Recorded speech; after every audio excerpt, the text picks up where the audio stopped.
Hi guys, PrinceofMacedon here, doing a Napoleon Total War online drop-in battle.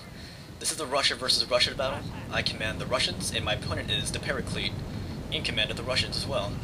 And we both have the same exact army, so it's kind of interesting. Anyways, I have two pieces of artillery. One is a 6-pounder, which you just saw, and the other is the 20-pounder Unicorn. That's supposed to be a really nice Russian piece. Alright, let's go look at my horses. I have 2 squadrons of the Cossack cavalry. Then I have 1 unit of these lifeguards. And I also have a general unit that is the general staff. And here he is. This is the generic brand of generals. And I guess they grow on trees here. And I have an elite unit of the lifeguard foot. Then I have 3 units of the Russian Jaeger. Then I have, I believe, 6 units of musketeers. And what else? What else do I have? Oh yeah, I have 1 unit of the grenadiers, and I forgot to show you a close-up, but I have 3 units of the Obol-Cheny infantry, and we are both racing for this ridge in the middle of the map, and I already have a piece of artillery on top of the hill, and that's my 6-pounder horse artillery, very fast. And you can see my opponent's army; it's the same exact army. And so I joined this drop-in battle, and basically the drop-in battle is this new feature in Napoleon Total War, where you will basically get matched up with another person who wants to play this random type of battle. So I believe none of us know what kind of armies will be used. It's just a very random matchup. Anyways, my opponent saw my artillery on top of the hill, and he decided to launch his horses at it. So he was going to scare him off the hill, but I've got my skirmishers and my line infantry just behind. So we're going to take some shots off at the Cossack cavalry. And I believe he also launched some of his lifeguard cavalry. And you can see on the very far side of the map, you see those other Russian flags? Those are my horses. And they're right on top of the ridge, and now I'm going to launch my own attack on his side. There's my infantry rushing up to the top of this hill. So here we just knocked off these Russian Jaegers from the hill. And now I'm going to continue the attack. So I'm kind of returning the favor that my opponent did to me. So I see an unsupported unit of artillery as well, and I'm going to go for them. And I also see some more Russian Jaegers. So there's some very rich targets up here. So here we are going for these skirmishers. And you can see right here I put my 6-pounder back right on top of the hill, and they were undamaged by my opponent's initial horse attack. But my opponent lost a lot of horses in the process.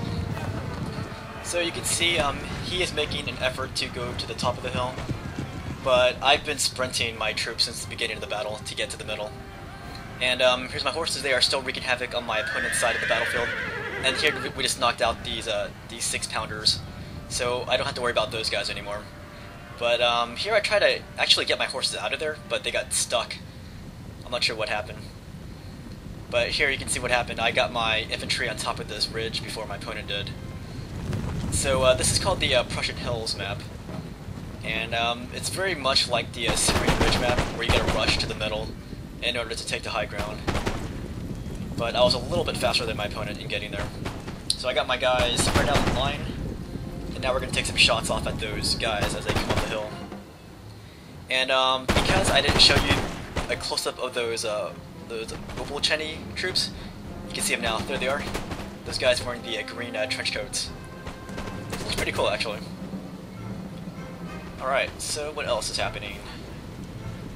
I still don't have my Unicorn firing yet, but I do have my 6-pounder firing. The Unicorn artillery is a lot slower to move on the battlefield. A lot slower compared to the 6-pounder anyways. Here's my opponent's general staff unit. And my general is basically right across from his general, but on the opposite side of this hill here. And there I routed one of my opponent's Obol-Chenys. I think my opponent should spread his troops out a little bit more. But the problem here is that he did not go for the, he did not rush towards the middle of the map, as he probably should have been doing. Alright, that's my opponent's Unicorn. It's firing at my guys. There it is, it's set up, and I'm still moving my Unicorn. But you're gonna see that I didn't really get my Unicorn into action. And over on the extreme right, I am going to bring out my flanking force. and I'm going to put some fire on the flanks of those Russian troops at the bottom of this hill here. So I just want to keep my army in motion. And you can see in the back I have my horses. They are still back there, and I'm going to keep them in reserve. And that's my unicorn piece. And I'm going to put them on my far left. And let's see what else is going on here. Alright, my flanking force is almost in position here. And I think even without this flanking force, his guys would have been toast because my guys are just pouring fire from the top of the hill there. And, but just to accelerate the process, I do have a flanking force. And I'm going to be attacking these guys from the flanks. So on this side he has his grenadiers and his lifeguards and musketeers and some of his skirmish units. But if I destroy them, then I can get to his unicorn. Alright, and this is my left flank. And here is my unicorn piece, and I completely forgot to look at these guys. You can see they're just kind of sitting here. Because it took them so long to get there, I just completely forgot about putting them into artillery mode. But luckily my line infantry up here is still holding their ground, and they have very good ground here.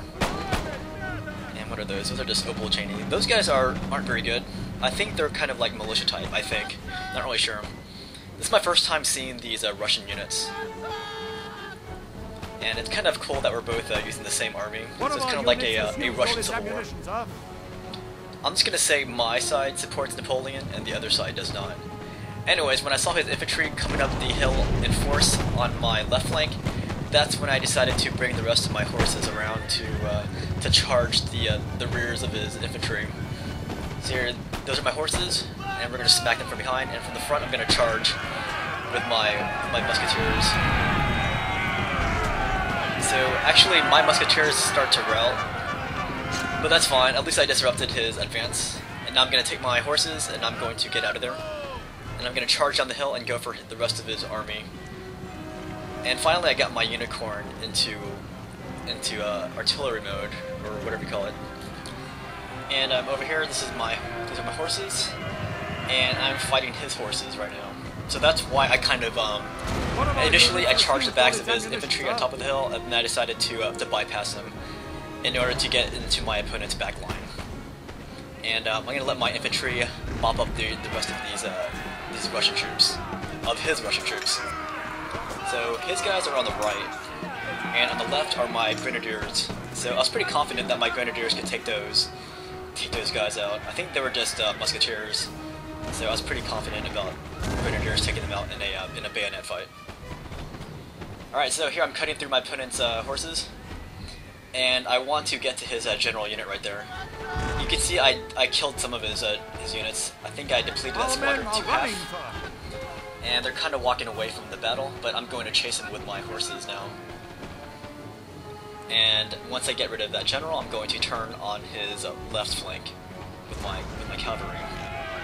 So here we go. I took down one of them, and I think I took down another. So he's down to one guy in that general staff unit, and there he is, and he's going to flee. But because of my flanking force and because of the fire pouring down from this hill, I've routed all of my opponent's infantry now. So all my opponent has left is his 20-pounder unicorn piece. So we're gonna watch his unicorns take shots at my guys. But because those unicorns have no more support, they're pretty much at my mercy now. So I'm going to advance from all sides. And you can see my unicorn is taking shots at his routing units. And this is my flanking force from the beginning. But I've got all my troops coming down. I don't want any of them to take shots from his unicorn. And for some reason the sound got muted there. But I can assure you the sound would have been really loud and intense. It probably would have knocked your socks off. Alright, so anyways, I've got all my infantry charging at this unicorn. Because my guys don't believe in unicorns. So we're going to knock them off the battlefield.